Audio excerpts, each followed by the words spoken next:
স্বামী স্ত্রী মাত্রই ঝগড়া হয়। তো যখন তুমি দেখবে যে তুমি তোমার বরের সাথে হেরে যাচ্ছ তর্কতে, তখন তুমি কি করবে? হার তো মানা যাবে না, কারণ মেয়েরা হার মানতে জানে না।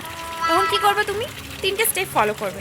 তো ফার্স্ট স্টেপ হলো তাকে মনে করাও যে তুমি কি ভুল করেছিলে, কারণ সব ভুল তোমার। তুমি 2 মাস আগে কি ভুল করেছিলে, তুমি 6 মাস আগে কি ভুল করেছিলে, পারলে এটাও তাকে রিয়েলাইজ করো তুমি আগের জন্মে অবধি কি ভুল করেছিলে। সেকেন্ড স্টেপ, যখন দেখবে ফার্স্ট স্টেপে কাজ হচ্ছে না, তখন বলবে তুমি তো পাল্টে গেছো, তুমি তো আর আমাকে আগের মতো ভালোবাসো না, তাই আমার উপর চিৎকার করো, তুমি আমাকে কষ্ট দাও।